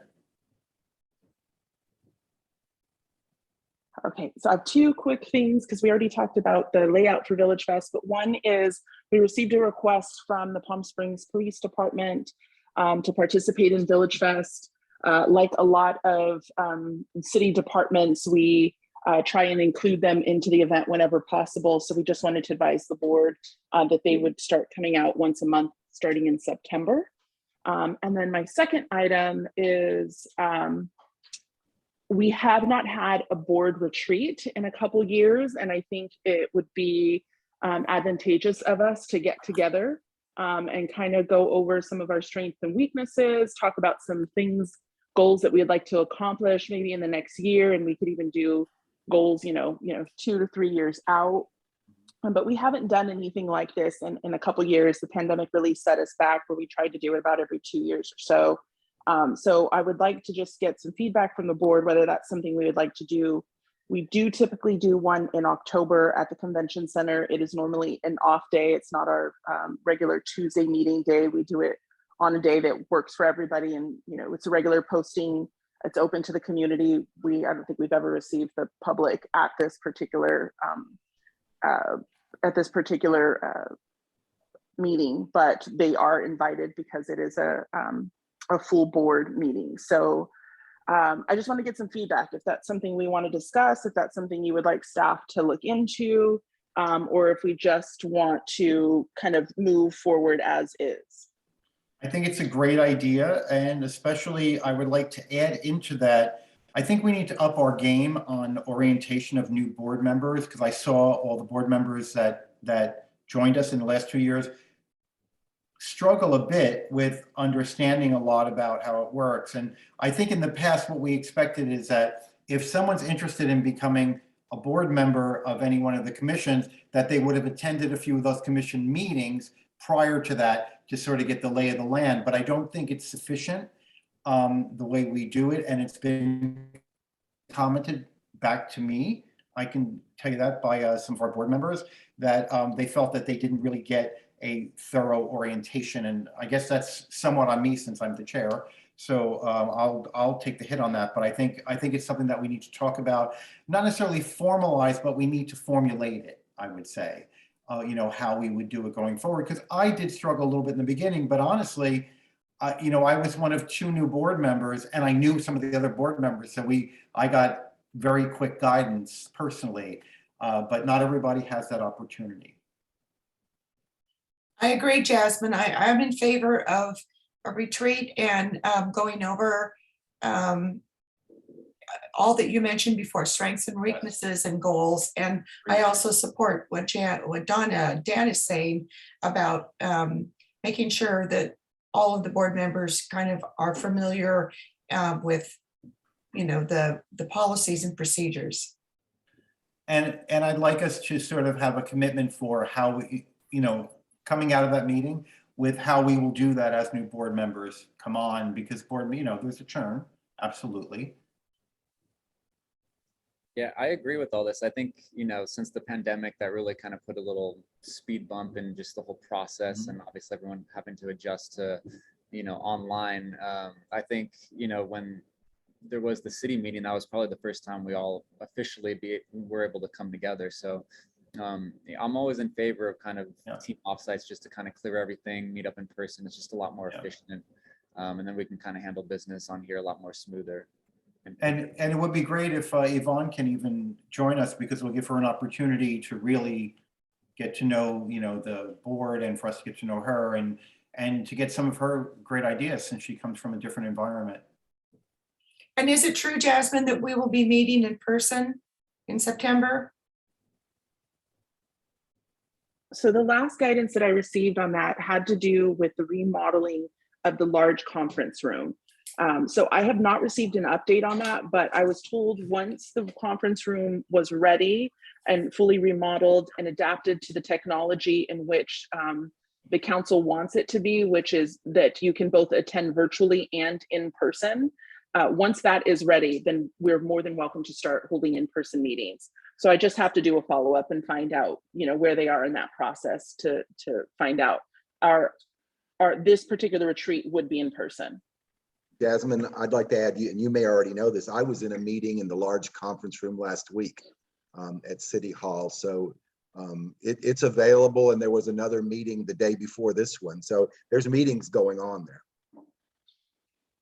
I was not aware of that. Public meetings though, because I think the sentiment is that all should be invited to attend, and there's still some of the public that are a little COVID shy, if you will, and therefore they want to make it available to everyone, as they've done now with the council meetings. Although the last council meeting, all the council members were remote. And Dan, this meeting was a work group appointed by the city council. So, Okay. and they authorized meeting in the large conference room. So it's going on. No, I understand. But if it's not open to the public, then of course, like if we had a private meeting that's not open to the public, we could do that. But as a board or commission, we are not allowed to have a private meeting, which is why Jasmine said, even when we do our board retreat, it has to be open to the public if they'd like to attend. So yes. I think there's also the recording element, correct? Yeah. Correct. Yes, it has to be broadcast. So we have to have the ability to record and broadcast. And I think that's some of the technology updating that they're trying to do in the large conference room so that they have the ability to broadcast and record. And also, so our meetings will have to be live so that those who want to attend the meeting virtually have that ability to do that.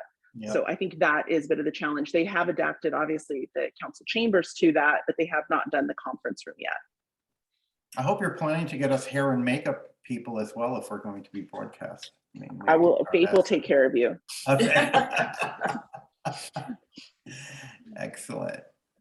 Okay, so I will, in the past, I have worked with the chair and the vice chair on setting an agenda for this, setting a date for it. Okay. So I will work with the chair and vice chair on this particular topic, try and get a date set pretty far in advance, you know, sometime in either early or late October. We'll have to just see what works for the group. And then we'll get an agenda together for it. And if anyone, other board members have any ideas or requests that they'd like to be considered while we're doing that, you know, please feel free, email Celia and myself. Just remember, if it's you and Celia and myself, that's all the board members that can be on, because you can't have 4 board members on an email, because that constitutes, it needs to be minuted because there's a quorum. So if it's 3 or less, it can be. You can include Faith and Jasmine because they don't count in the quorum. You can even include Joy if you wanted to, because she doesn't count as a voting member, but only 3 voting members can communicate it at any given time without it being in the public domain. Okay. Thank you for that reminder. Okay. Great. So that's it for staff reports. Okay, cool. Great meeting, guys. Great ideas and great commentary by everybody. I thought we did a good job with the vendors tonight. It was a little uncomfortable with the first vendor. It's a shame that Yvonne joined us and then that was her first experience with seeing us as with a contentious situation with a vendor. I applaud you, Celia, for being forthcoming and saying that you had issues with the integrity, because I did as well and I wasn't really sure how to voice that. So thank you for that. But I think it's an issue, and I think that, you know, if we do have the other person, I forgot her name already, I think Duque. But anyway, if they want to, Felicia, if Felicia wants to come back and apply, of course we do that without prejudice, because it would be a fresh new vendor. Okay. Happy birthday, Dan. Thank you. Happy birthday. Yeah. Another year older, another year broker. Thanks, guys. Have a wonderful evening, everyone. Oh, wait, we need everybody. If Yvonne is still on, we need someone to adjourn it. us. And Jasmine, you're supposed to be on vacation, aren't you? Yes, I am on vacation, but we do need someone. We need a first and second to adjourn. Oh, that's right. Okay, so moved by John, seconded by Me. okay, Celia. Okay, moved by John, seconded by Celia. All in favor, aye? Aye. None opposed. Okay. And Joy, congratulations on your candidacy, by the way. I didn't get to say that in the meeting. Thank you. And think of me, I'll be in Europe for most of the month of August, the last 2 How weeks. fun. Yeah. All If right. I Enjoy. think bad thoughts about you, is that okay? Because I'm No, jealous? it's not. Because I don't have a pool yet, believe it or not. Since April, they've been. Well, you can come and use mine while I'm gone then. Okay, I might take you up on that. Dan, All right, I wanna- everyone. Thanks All very right. much. Thank you. Bye-bye. Thanks for letting me hang out with you. Yes, Bye. always. Thanks again, everybody. Bye. Thanks.